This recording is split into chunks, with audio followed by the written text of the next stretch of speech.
सिंधुदुर्गात उष्णतेचा कहर सलग 4 दिवस 39 अंश सेल्सिअस उच्चांकी तापमानाची नोंद। आंबा काजू मोहराला मोठा फटका, उत्पादकांची चिंता वाढली।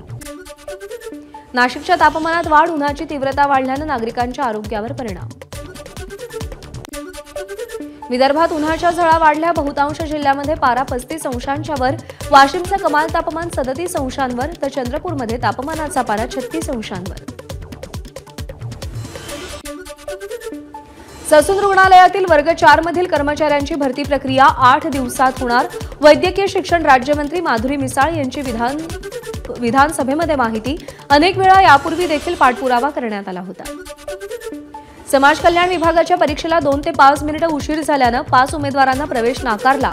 विद्यार्थ्यांना अश्रू अनावर।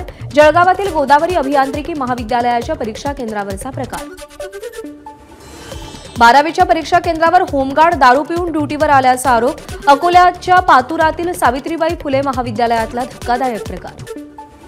सांगलीमध्ये घरपट्टी कराबाबत चर्चा करण्यासाठी माजी नगरसेवक, व्यापारी आणि महापालिका आयुक्तांची बैठक। घरपट्टीवरून माजी नगरसेवकांनी प्रशासनाला धारेवर धरल्याने आयुक्तांचा बैठकीतून काढता पाय। नांदेड जिल्ह्यातील माहूर तालुक्यात रेती चोरांनी महसूल अधिकाऱ्यांच्या कारवाईमध्ये अडथळा आणला।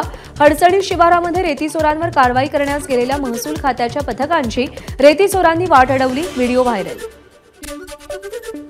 सरपंच संतोष देशमुख हत्या प्रकरणी सोलापूरच्या करमाळ्यात कडकडीत बंद।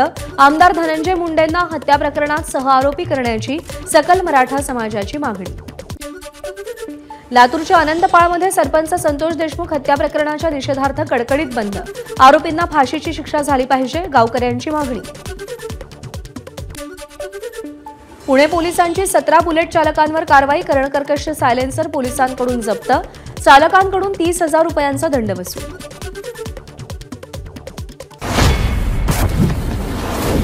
बातम्यांच्या विश्वातला सगळ्यात मोठा मंच,